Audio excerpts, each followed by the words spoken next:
आपके नेतृत्व में एक बहुत अच्छा प्रोग्राम हुआ। जामिया की वीसी मौजूद थी, बड़े बड़े रजिस्ट्रार ऑफिसर मौजूद थे, प्रोफेसर मौजूद थे। योग गुरु को आपने मंचों पे बुलाया, दावत दे करके उन्हें बच्चों को प्रोत्साहित किए। ये योग दिवस क्यों मनाया जाता है? डिग्निटरीज़ मौजूद थी। हमारी पद्मश्री प्रोफेसर नजमा अख्तर मैम वहाँ पे मौजूद थी। हमारी वाइस चांसलर, हमारे रजिस्ट्रार साहब वहाँ पे मौजूद थे, प्रोफेसर नाजिम जाफरी साहब। हमारे DSW साहब मौजूद थे, प्रोफेसर अयूब साहब। तो टीचर्स हैं, हमारा काम है बच्चों को रास्ता दिखाना।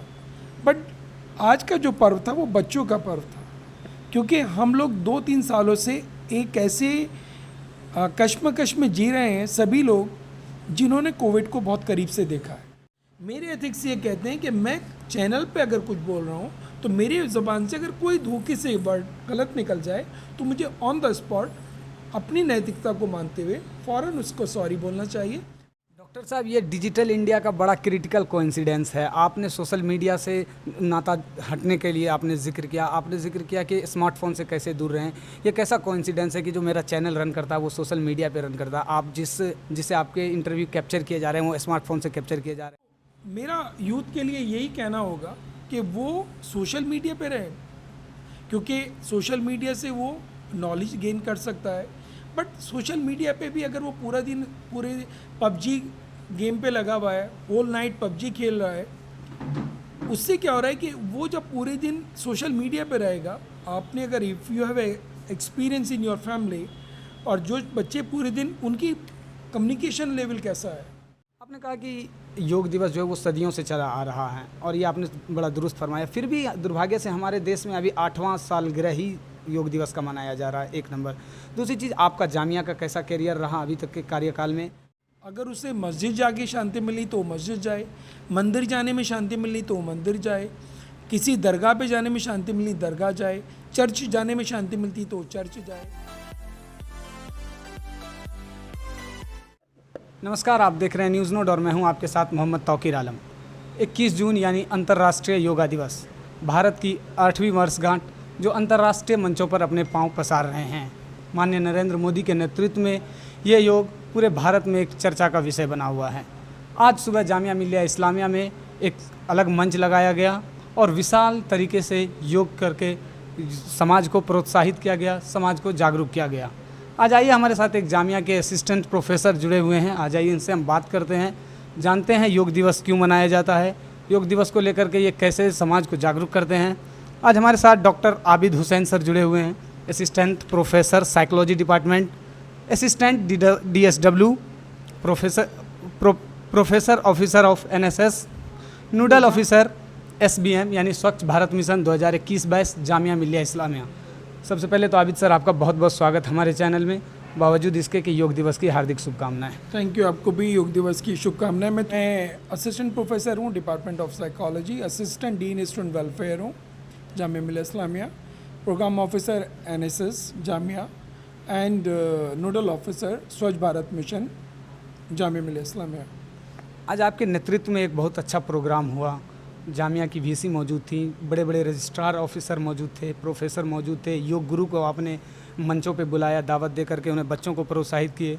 ये योग दिवस क्यों मनाया जाता है और आप मेरे चैनल के माध्यम से समाज को किस तरह जागरूक करना चाहेंगे? देखिए, ये जो सरपरस्ती थी हमारे वाइस चांसलर मैम की थी, क्योंकि हेड ऑफ़ द फैमिली जो होता है वही सबकी सरपरस्ती में हम लोग उनके काम करते हैं। आज जो वहाँ पे डिग्निटरीज़ मौजूद थी, हमारी पद्मश्री प्रोफेसर नजमा अख्तर मैम वहाँ पे मौजूद थी, हमारी वाइस चांसलर, हमारे रजिस्ट्रार साहब वहाँ पे मौजूद थे, प्रोफेसर नाजिम जाफरी साहब, हमारे DSW साहब मौजूद थे, प्रोफेसर अयूब साहब, हमारे प्रॉक्टर साहब मौजूद थे वहाँ पर, अतीकुर रहमान साहब, प्रोफेसर अतीकुर रहमान साहब, हमारे वहाँ पे डिप्टी स्पोर्ट्स के डायरेक्टर वो वहाँ पे मौजूद थे, हमारे NSS coordinator mister VS Siddiqui साहब वहाँ पे मौजूद थे, और बहुत सारे प्रोफेसर थे जो हमारे प्रॉक्टर ऑफिस की पूरी टीम थी, जिसमें डिप्टी प्रॉक्टर वहाँ पे मौजूद थे, हमारे NSS प्रोग्राम ऑफिसर वहाँ पे मौजूद थे, असद साहब मौजूद थे, यजदानी साहब मौजूद थे, और राजन पटेल साहब थे। और जो मेन, हम तो टीचर्स हैं, हमारा काम है बच्चों को रास्ता दिखाना। बट आज का जो पर्व था वो बच्चों का पर्व था, क्योंकि हम लोग 2-3 सालों से एक ऐसे कश्मकश में जी रहे हैं सभी लोग जिन्होंने कोविड को बहुत करीब से देखा है। और कोविड एक ऐसी परिस्थिति रही है जिसमें सब ने कुछ ना कुछ खोया है। किसी ने अपने फैमिली मेम्बर को खोया है, किसी ने अपने दोस्त को खोया है, किसी ने अपने रिश्तेदार को खोया है, किसी ने अपनी नौकरी खोई है। और घर में रहते रहते हमारी मेंटल हेल्थ ख़राब होती चली जा रही थी। बीइंग ए साइकोलॉजी प्रोफेसर, अगर हम पूरे दिन अकेले घर में बैठे रहें और मैं पूरे दिन, जब हम खाली दिमाग, कहते हैं शैतान का दिमाग होता है, जब मैं पूरे दिन घर में रहूँगा और मुझे कोई काम करने के लिए नहीं रहूँगा तो मेरे दिमाग में नेगेटिव या पॉजिटिव दो तरह के थॉट्स चलेंगे। मैं नेगेटिविटी की तरफ ज़्यादा जाऊँगा क्योंकि नेगेटिविटी आपको ज़्यादा इम्पोज करती है, ज़्यादा आपके ऊपर हावी हो जाती है। पॉजिटिविटी भी आप कर सकते हैं, जैसे मीडिया है, मीडिया को हम दो वे में देखते हैं, एक पॉजिटिविटी है और एक नेगेटिविटी। आपका चैनल है, आप चाहें तो इस न्यूज़ को पॉजिटिव वे में चला सकते हैं और आपका चैनल इस न्यूज़ को नेगेटिव वे में चला सकते हैं। उसी तरह से जो योगा डे है, जो हमारे ऑनरेबल प्राइम मिनिस्टर साहब ने, मोदी जी ने ये शुरू किया, ये योगा मोदी जी ने शुरू नहीं किया, ये सदियों से चला आ रहा है और इससे किसी एक धर्म का लेना देना नहीं है। आप कहें कि साहब ये योगा जो है सिर्फ हिंदुज़्म में, सॉरी, ऐसा नहीं है। योगा सदियों से चला आ रहा है। अगर आप एक इस्लामिक पॉइंट ऑफ व्यू से बात करें, अगर आप 5 टाइम की नमाज़ पढ़ते हैं तो आप उसमें देख लीजिए जो योगा में आसन है वो आपकी उस नमाज की 5 टाइम पढ़ेंगे तो आपको सारे आसन उसमें मिल जाते हैं, जितने भी आसन आप योगा में आज आपने किए मॉर्निंग में। और उसी तरह से पहले ऋषि मुनि शांति के लिए बाहर उसमें गुफाओं में चले जाते थे, अपना एक सत्य को ढूंढने के लिए पहाड़ों पे चले जाते थे, पीस ढूंढने के लिए। आज हम पीस ढूंढने के लिए पीस क्लब बनाते हैं, बड़ी बड़ी कॉन्फ्रेंसेस करते हैं, और जबकि पीस हमारे अपने अंदर है। हम अपनी इच्छाओं पे कंट्रोल कर लें, हम अपनी इच्छाओं को पे ये नियंत्रण कर लें कि मुझे ये काम करना है, what is right what is wrong. मुझे इस काम करने में, मुझे दूसरे की मदद करने में अगर सुख मिलता है तो मुझे वो काम करना चाहिए, उससे मुझे पीस मिलेगा। अगर मुझे ऐसा मैं कोई काम करूं जिससे आपका दिल दुखे तो मुझे कभी पीस नहीं मिलेगा। मैं बाद में ज़रूर परेशान रहूँगा कि मैंने आज ये क्या कर दिया, तो वो मुझे मेरी पीस को डिस्टर्ब करेगा। आज का जो हमारा थीम था, जैसे आप देख रहे हैं, yoga for harmony and peace. क्योंकि आज हम लोग जितने भी, क्या वो सोशल एक्टिविस्ट हो, क्या हमारे टीचर फ्रेटर्निटी हो और हमारे वॉलंटियर हो, स्टूडेंट्स हो, हर कोई स्टूडेंट परेशान है, डिस्टर्ब है। क्यों पता नहीं। आप छोटे छोटे बच्चे कहते हैं मुझे डिप्रेशन है, उन्हें डिप्रेशन का डी भी नहीं पता। मुझे एंजाइटी है, बट क्या है? छोटे बच्चों को पूरे दिन घर में पड़ा हुआ है। पहले हम बच्चों को कहते थे घर में आ जाओ, घर में आ जाओ। अब उल्टा होता है, मम्मी पापा कहते हैं जाओ बाहर जाके खेल के आओ, क्योंकि वो पूरे दिन ये स्मार्टफोन आप देख रहे हैं, इस पे लगा हुआ है। आपकी 90% बीमारियों की जड़ ये स्मार्टफोन है। इसमें पॉजिटिविटी भी है और निगेटिविटी भी है। इसके बिना हम रह भी नहीं सकते, क्योंकि ये आपकी हमारी ज़रूरत बन गया है। क्योंकि आपकी ऑनलाइन क्लासेस हैं, आप पूरी दुनिया से कनेक्ट हैं, आपको मेल चेक करने हैं, तो आपको इस हिसाब से इसको कनेक्ट करना है कि मुझे इसे कितने घंटे यूज़ करना है, मेरी इसके बिना कितनी ज़िंदगी चल सकती है या नहीं चल सकती, ये आपको डिसाइड करना है। तो पीस आपकी इसी में मिल जाती है। आपने कोविड के दौर का जिक्र किया, आपने अभी जो हालिया थीम है हार्मनी एंड पीस, उसका जिक्र किया। साल 2016 में एक योगा को लेकर के थीम चली थी, उस समय नोटबंदी हुई थी, तो योगा फॉर पॉवर्टी था, गरीबों के लिए योगा। साल 2020 और 21 में जो था वो योगा फॉर वेलनेस था, क्योंकि हेल्थ चरमरा गई थी पूरे भारतवर्ष के। अभी जो समकालीन मुद्दा है, क्या आपको लगता है कि भारत एक वैश्विक महामारी से उभर चुका है, इसलिए हार्मनी एंड पीस की ओर जाने जा रहा, और आप अगले साल या अगले सेशन में किस थीम को प्रायोरिटी देना चाहेंगे नेशनल योगा डे पे? हम एक टीचर हैं, हमें क्लास में एक सब्जेक्ट दिया जाता है, हम उसे पढ़ाते हैं। हमारे पास योगा डे का थीम आया और उस थीम पे हमने लेक्चर कराए, योगा सेशन कराए, बच्चों को वो कहा। आपने कहा 2016 में पॉवर्टी नोटबंदी हुई थी तो पॉवर्टी का जिक्र किया गया था।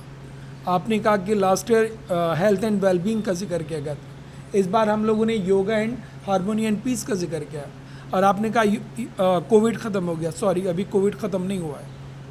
कोविड के साथ हमें जीने की आदत डालनी पड़ेगी, क्योंकि जब तक हम अपनी दिनचर्या को सही नहीं करेंगे तब तक हमें पीस नहीं मिल सकता, हमें हारमोनी नहीं मिल सकती।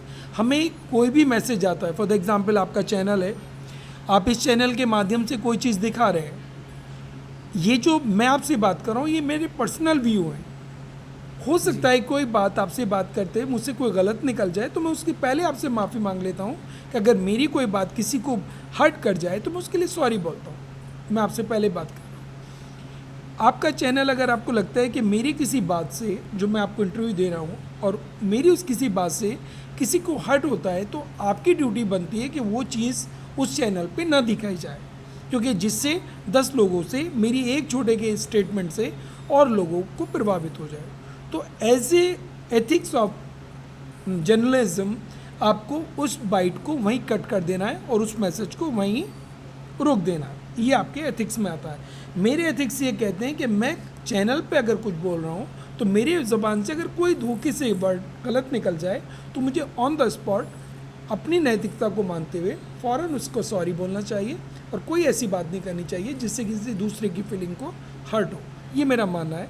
और जो आज का युवा है, मैं यूथ, क्योंकि आप ऐसी ऑर्गेनाइजेशन में बैठे हुए हैं, एनएसएस में, नेशनल सर्विसेज स्कीम, हमारे यहाँ पे 4500 बच्चे हैं जो एनएसएस जामिया से जुड़े हुए हैं। वो बच्चे दिल्ली में किसी को भी ब्लड की ज़रूरत पड़ती है तो हमारी जो ग्रुप बने हुए हैं एनएसएस के व्हाट्सएप ग्रुप, उस ग्रुप पे मैसेज चला जाता है, कोई भी बच्चा जाके उनकी मदद करके आता है। उस बच्चे का स्वार्थ यही नहीं होता कि मुझे क्या आउटपुट मिलेगा, वो वहाँ जाता है, उस पेशेंट के जो अटेंडेंट है उनसे मिलता है, उन्हें ब्लड डोनेट करता है और वापस आ जाता है। सर, ये एनएसएस का जो एक मोट्टो है वो मैं नहीं पूछना चाह रहा। आपका नाम जो है वो इंटेलेक्चुअल के फहरिस्त में आता है जामिया मिल्लिया इस्लामिया में। मैं ये पूछ रहा था, as a intellectual doctor Abid Hussain क्या सोचते हैं कि हारमोनी एंड पीस अभी सही मुद्दा है क्या कोविड के दौर में, या फिर एक और सत्र कोविड के लिए चलना चाहिए योगा को प्रोत्साहित करने के लिए? नहीं, देखिए, हारमोनी और पीस, आप पीस से क्या समझते हैं? आप क्या समझते हैं? इंटेलेक्चुअल आप हैं। नहीं, इंटेलेक्चुअल है, मैंने तो बताया पीस वो होता है कि पीस हमारे अंदर है। अभी मैं कोई चीज़, मुझे अगर कोई चीज़ चाहिए, मुझे अगर अभी क्लास पढ़ानी है तो मुझे पहले पीस ऑफ माइंड, उसके लिए अपनी प्रिपरेशन करनी पड़ेगी, तब मैं क्लास में जाऊंगा कोई लेक्चर देने के लिए। वो पीस कहाँ से मिलेगी? मुझे इन्वायरमेंट, मेरा जहाँ मैं रहता हूँ वहाँ इन्वायरमेंट अच्छा होना चाहिए। अभी 2 हफ्ते पहले जो दिल्ली में तूफ़ान आया जिससे हज़ारों पेड़ गिर गए, इन्वायरमेंट डे भी अभी हम लोगों ने सेलिब्रेट किया, जिस पे हम लोगों ने ट्री भी प्लांटेशन हमने किया। अभी हमारी ड्राइव भी है, जुलाई में जब बारिश पड़ेगी तो हम लोग पूरी जामिया में जितने हमारे वॉलंटियर हैं, हर वॉलंटियर एक पेड़ लगाएगा और वो जब तक जामिया में रहेगा उसकी परवरिश करेगा। तो जब वो जामिया छोड़ के जाएगा, तो जब कभी वो जामिया विज़िट करने आएगा तो अपने पेड़ को देख के खुश होगा। और जब वो किसी चीज़ को देखेगा कि मैंने ये काम किया, ये पेड़ मैंने लगाया था, तो उसे खुशी मिलेगी। पीस हमारे अंदर है, हमें अपने अंदर ढूंढना है कि हमें चाहिए क्या। अपनी इच्छाओं को कंट्रोल कर लेना पीस होता है। दूसरे के बारे में, दूसरे के सपोर्ट करना, दूसरे की मदद करना पीस होता है। कम्युनल हार्मनी क्या होता है? आप अपनी इच्छाओं को सोच के, अगर आपका पड़ोसी रात में भूखा सो जाए और आपने खाना खा लिया है, तो कोई भी रिलीजन ये नहीं कहता कि आपका वो खाना जायज़ माना जाएगा। इस्लाम कहता है कि अगर आपका पड़ोसी रात में भूखा सो जाता है और आपने खाना खा लिया है और आपको पता है, तो आपका खाना वो हराम हो जाता है। तो पीस आप अपने अंदर ढूंढें। यूथ जो है, आज का यूथ अपनी इच्छाओं पे कंट्रोल करे, सोशल मीडिया से थोड़ा दूर रहे, अपने एम्स गोल को, क्योंकि सभी लोग इस टाइम, क्या वो यूथ अभी परेशान इसलिए है क्योंकि 2 साल से वो अपने घर में बंद था। तो वो अब जब घर से बाहर निकलना है तो उसके 10 दिमाग में क्वेश्चंस हैं। मुझे जॉब कहाँ मिलेगी, मेरे पास आफ्टर माय ग्रेजुएशन मेरा एडमिशन कहाँ होगा, ये एक अपने आप में एक मुद्दा हो जाता है। मास्टर के बाद में मुझे जॉब कैसे मिलेगी। तो अपने स्किल्स को इन्हांस करना है। स्किल इन्हांस करने के लिए आप लोग ऑनलाइन कोर्सेज होते हैं, वर्कशॉप अटेंड कीजिए, लाइफ स्किल्स के प्रोग्राम्स होते हैं, उन्हें अटेंड कीजिए। जैसे आज वीसी मैम ने कहा कि हर इंसान को पीस ढूंढने के लिए 1 घंटा योगा करना चाहिए। ड्यूरिंग द कोविड मेरा वेट काफ़ी बढ़ गया, मुझे 3 बार कोविड हो चुका है। मैंने कोविड के टाइम में इतना लॉस मेरी फैमिली में हुआ है, मैंने अपने 2 भाइयों को खोया है। During the Covid. मैं गिल्ट में चला गया था, मेरे टीचर्स, मेरे दोस्तों ने उस गिल्ट से मुझे वापस निकाला है। तो हम लोग बीइंग इंटेलेक्चुअल, बीइंग एकेडमिशियंस, मेरी यूथ से यही रिक्वेस्ट रहेगी कि वो अपना समय, अपना गोल सेट करें और सीखने के लिए कोई छोटा बड़ा नहीं होता। हम अपने स्टूडेंट से भी सीखते हैं, अपने सीनियर से भी सीखते हैं, अपने कलीग से भी सीखते हैं। तो जहाँ से उसे ज्ञान मिले उसे सीखें। अगर उसकी कोई प्रॉब्लम है तो उसको शेयर करें, क्योंकि अगर आप अपनी प्रॉब्लम को शेयर नहीं करेंगे तो आप अंदर अंदर डिप्रेशन में चले जाएंगे। तो वो पीस और हारमोनी वहाँ पे ख़त्म हो जाती है। डॉक्टर साहब, ये डिजिटल इंडिया का बड़ा क्रिटिकल कोइंसिडेंस है। आपने सोशल मीडिया से नाता हटने के लिए आपने जिक्र किया कि स्मार्टफोन से कैसे दूर रहें। ये कैसा कोइंसिडेंस है कि जो मेरा चैनल रन करता है वो सोशल मीडिया पे रन करता है। आप जिसे आपके इंटरव्यू कैप्चर किए जा रहे हैं वो स्मार्टफोन से कैप्चर किए जा रहे हैं। योगा के लिए आप बच्चों को प्रोत्साहित कैसे करना चाहेंगे? क्या योगा करने से स्मार्टफोन की लत या कोई ऐसे अन्य लत जिससे माइंड ग्रसित हो जाता है उससे छुटकारा मिलता है, इस चीज़ को आप कैसे डील करेंगे? देखिए, मैं सोशल मीडिया, क्योंकि आजकल वर्ल्ड पूरा सोशल मीडिया से जुड़ा हुआ है। सोशल मीडिया को आप दो वे में यूज़ कर सकते हैं, पॉजिटिव और नेगेटिव। आधा सोशल मीडिया आप, क्योंकि आपका अपना चैनल चलाते हैं तो आपको पता होगा कि न्यूज़ चैनल जो हैं अपनी न्यूज़ बेचने के लिए फेक न्यूज़ भी चला देते हैं। उसको आपकी एडिटिंग करके कोई भी वर्ड कट पेस्ट करके चला सकते हैं। येलो जर्नलिज्म हैं येलो जर्नलिज्म। तो मेरा यूथ के लिए यही कहना होगा कि वो सोशल मीडिया पे रहे, क्योंकि सोशल मीडिया से वो नॉलेज गेन कर सकता है। बट सोशल मीडिया पे भी अगर वो पूरा दिन पूरे पबजी गेम पे लगा हुआ है, होल नाइट पबजी खेल रहा है, उससे क्या हो रहा है कि वो जब पूरे दिन सोशल मीडिया पे रहेगा, आपने अगर if you have experience in your family, और जो बच्चे पूरे दिन, उनकी कम्युनिकेशन लेवल कैसा है, उनका वे ऑफ टॉकिंग कैसा अपने पेरेंट्स के साथ, अपने बड़ों के साथ, 2 मिनट में उन्हें एंगर आ जाता है, क्योंकि वो उस तरह की वीडियो देख रहे हैं। अगर मैं अपनी फैमिली का एग्जांपल दूं, मेरे घर में एक छोटा बच्चा है, उसमें इतना एग्रेशन है, वो वीडियोस देखता है अभी वो 4 साल का, लेकिन वो वीडियो देख रहा है वो 15 साल 12 साल के। लैंग्वेज उसकी क्या डेवलप हो रही है, 12-15 साल वाली। वो मुझे नाम से पुकारता है, वो देखता है कि फैमिली में कैसे बोला जा रहा है। तो इन सब चीज़ों को, अगर आप यूथ को पीस में रहना है, मैं ये नहीं कह रहा कि आप इंटरनेट बंद कर दीजिए, आप लैपटॉप मत यूज़ कीजिए। मेरा मानना है कि अगर आप सोने से पहले 1 घंटा पहले अपने मोबाइल को साइलेंट करके एक साइड में रख दीजिए, और उठने के बाद 1 घंटे बाद अपने मोबाइल को टच कीजिए। हम होते क्या हैं, हमारा मोबाइल ही हमें सुलाता है, हमारा मोबाइल ही हमें जगाता है। सोते हम व्हाट्सअप देखते देखते सो जाते हैं, चैटिंग करते करते, और व्हाट्सअप देखते ही उठते हुए सबसे पहले देखते हैं कि व्हाट्सअप, हमें ऐसा लगता है कि हमारे मोबाइल के बिना हमारी ज़िंदगी नहीं है। आज के यूथ को ये लगता है, ऐसा नहीं है। वो टाइम भी था जिस टाइम पे जब हम पढ़ते थे, उस टाइम पे कोई मोबाइल का दौर ही नहीं था। जब नया नया ये कंप्यूटर इंट्रोड्यूस हुआ था, हम लोग जब पढ़ते थे, मोबाइल उस टाइम पे किसी एक के पास मोबाइल फ़ोन होता था, तब भी ज़िंदगी चलती थी, तब भी दुनिया चल रही थी। आज चारों तरफ हर बंदे के हाथ में स्मार्टफोन है, 20,000, 30,000, 1 लाख, 1.5 लाख का फ़ोन उसके हाथ में, तब भी दुनिया चल रही है।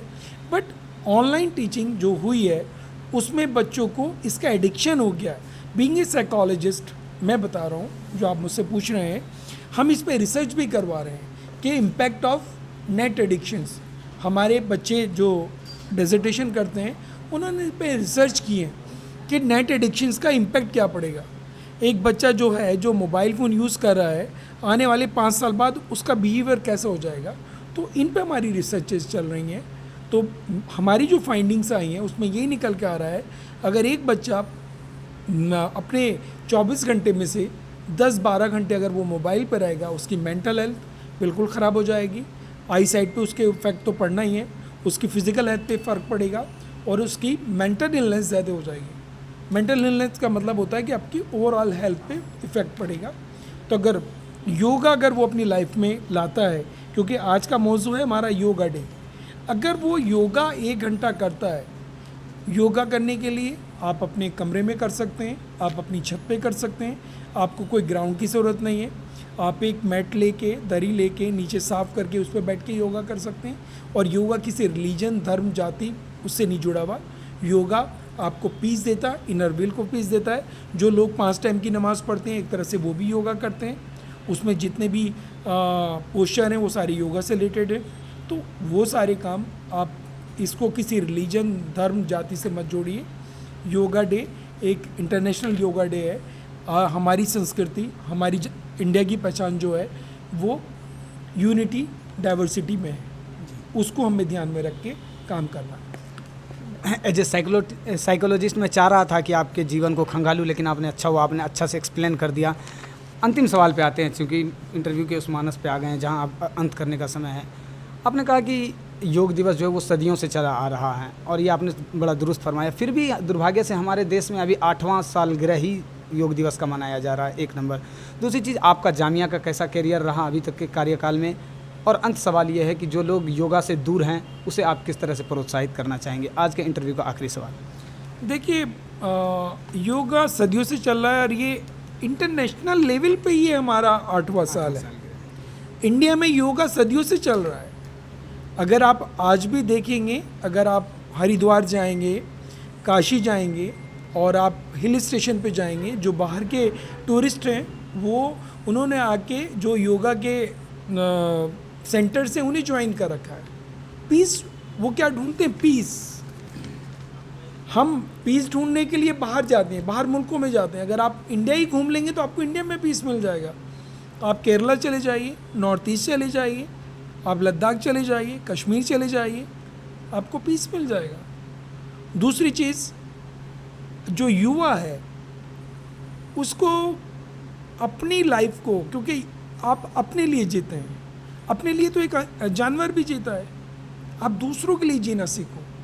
हेल्प टू अदर्स, जो हमारा मोटो है NSS का, नॉट मी बट यू, उसको फॉलो करो। अगर कोई सीनियर आ जाए, आप अपनी चेयर छोड़ दीजिए। आप ट्रेन में सफ़र कर रहे हैं, मेट्रो में सफ़र कर रहे हैं, और आपको लग रहा है कि एक बुज़ुर्ग लेडी आ रही हैं, या कोई स्पेशल पर्सन आ रहा है, या कोई प्रेग्नेंट लेडी आ रही हैं, या कोई बुज़ुर्ग पर्सन आ रहे हैं, तो आप अपनी सीट छोड़ दीजिए। उस टाइम हम क्या करते हैं? उस टाइम मोबाइल लेते हैं और अपने मोबाइल में जान के ऐसे हो जाते हैं, जिससे कि वो मुझे ना देखे, मुझे सीट ना छोड़नी पड़ जाए। क्या ये हमारी संस्कृति है? क्या ये हमारी फैमिली वैल्यूज़ है? हम अगर दूसरे को देंगे, दूसरे को वो सीट देंगे तो उनसे दुआएं मिलेंगी। पहले हम गली मोहल्ले में, मुझे अपना बचपन याद है, हम अपने किसी बुज़ुर्ग को नाम से नहीं पुकारते थे कि हम नाम जाने, ताऊ जी राम राम, चाचा जी राम राम राम, सलाम करके इस तरह से निकलते थे। आज हम मेट्रो सिटी में रहते हैं, कैपिटल में रह रहे हैं, हमारे पड़ोस में कौन रहता है हमें नहीं पता होता। और कोविड में हमारी इंसानियत क्या थी?